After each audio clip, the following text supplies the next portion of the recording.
Welcome back to Petty.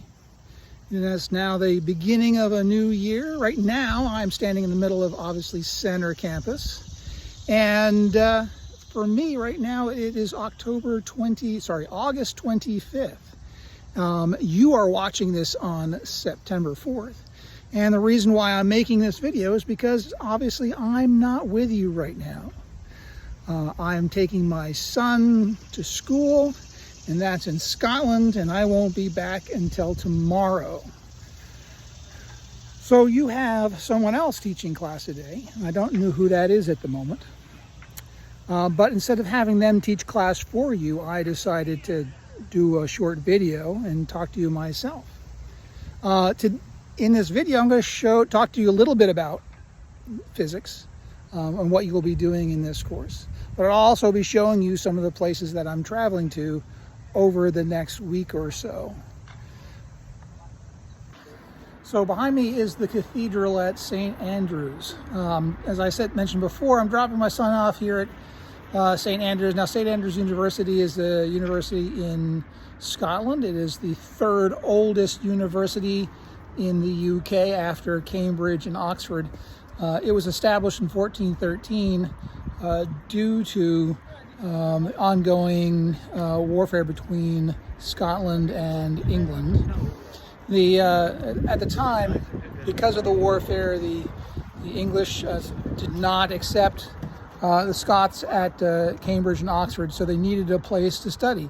They had been going to France, but also at the same time, because of the conflicts with the English, the Scots were no longer welcome at the French university, so they needed to establish a place of their own. Now, in order to establish a university, they needed a papal edict in order to make it official. And so, in the latter part of the 1300s, they went to the Pope and said, "Hey, we want to build this university," and they were given approval by the Pope to establish a university.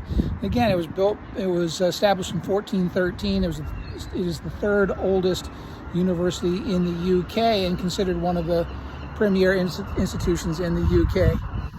Now, in this course, we're going to talk about physics, right? And we are going to talk about what's referred to as classical physics.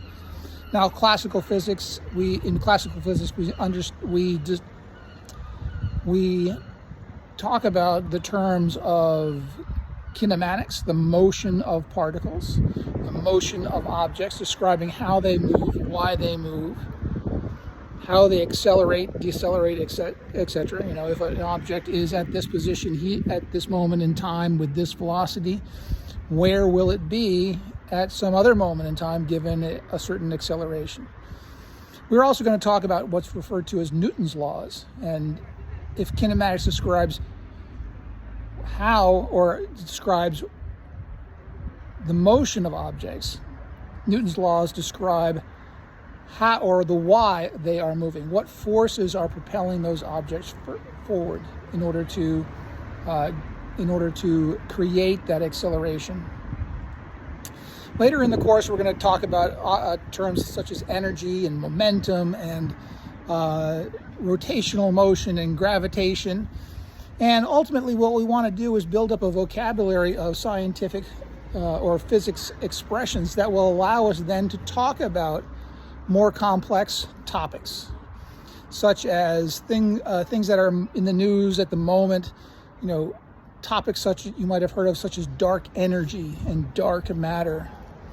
Exoplanets. Discovering exoplanets is a pretty hot topic. Supermassive black holes is also a pretty hot topic at the moment.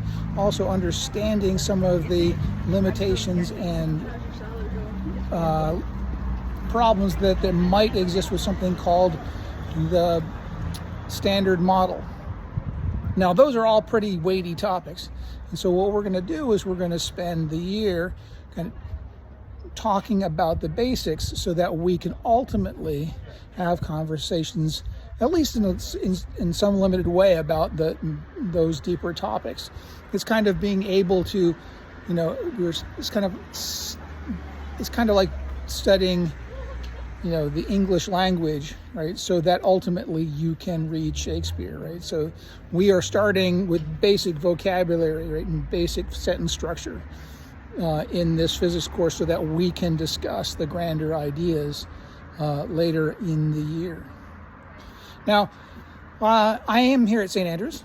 I had hoped to be talking to you from a town called Woolsthorpe. Now, Woolsthorpe is the home of Sir Isaac Newton. And in this course, right, Sir Isaac Newton is probably the main character of our story for this, for this term. He is considered like the father or grandfather, maybe, of what's referred to as classical physics, the physics that we are going to be studying this year. Now, why he's considered the father of or grandfather of classical physics is because he wrote a book called the Principia.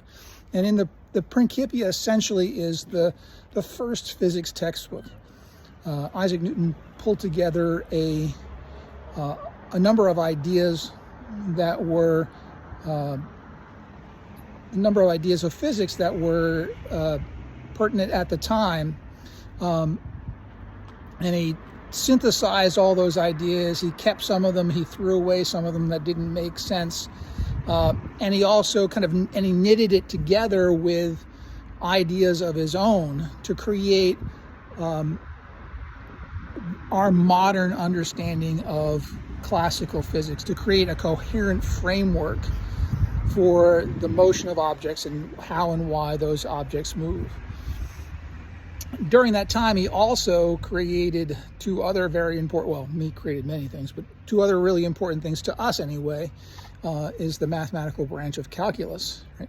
And he used that in order to describe the motion of falling objects, and also to then create, right, or formulate his theory on gravitation and how gravity works. Now, similarly to you, right, he was at Cambridge University as an undergraduate. Well, you weren't at Cambridge University as an undergraduate, but similarly to you, he had to leave Cambridge University because of a pandemic at the time, the Black Plague. Just like you had to leave whatever school you were at the time. Maybe Petty, maybe someplace else. But during that time, he came home to his home in Woolsthorpe, and he sat underneath his proverbial apple tree. Now you can go and you can visit Woolsthorpe today. You can go and walk through the house that Newton lived in. You can sit in the apple orchard where Newton sat when he was working on physics, because they've looked at those apple trees and they've dated them, and they know that those apple trees were around when Newton was alive.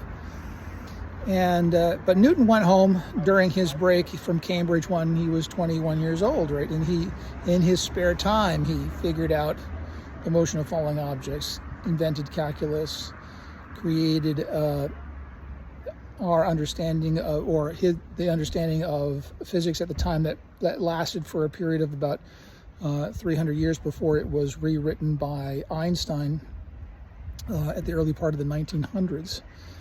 And so I was hoping to again do this from Woolsthorpe, because Woolsthorpe is where Newton is from, right? And you can go and as I said, you can go and you can sit at the house. I was passing very, very close to it on Monday, but unfortunately on Monday it was a national holiday, and so Woolsthorpe was closed, and I wasn't able to get access to Woolsthorpe to sit underneath the cherry tree and create this video with you at the time. In this course, we're going to talk about the basics of physics, and also we're going to try to touch on some of the more interesting topics that you may have read about over. The sun is making it a little difficult to see. It's in the wrong position, but you can see the windmills in the background. Now, there are lots of windmills all over Scotland. Very windy places we can make so you can make out from the previous video that I just did down by the shore. And one of the topics that we want to talk about in this course is energy, and the concept of energy was one that was important to Newton back in his time. and that idea of energy was just being established or understood, and the fact that you can have different types of energy, and all those types of energies are all related to one another, and they can all be transferred from one to the other. We see the windmills turning in the background, and they have rotational energy, and that rotational energy ultimately comes from nuclear reactions that are occurring within the sun itself, the sun that you can see behind me. Nuclear reactions cause heat to be created in the sun, and that heat is then radiated out from the sun as electromagnetic waves of photons, and those photons come down and they heat up the air on the surface of the Earth, and that heated up air then is caused to expand, and that expansion of the air then creates the wind, which ultimately creates the rotational motion, which ultimately creates the electromagnetic energy that is then transferred from those windmills, right, to your homes to do the various types of other work that you do in your home, such as possibly charge your car so that you can drive, make a piece of toast, right, blow dry your hair, right. And so when we see the windmills in the background, it's a really good, it really typifies that idea of energy, and the way that energy can be transformed from one idea or one type of energy to another type of energy. And basically that's the basis of our modern society, is taking energy and transferring it from one type to another, whether that's thermal, whether that's rotational, whether that's electromagnetic, etc. My next stop is going to be St. Andrews, and then I'll continue on from there. See ya.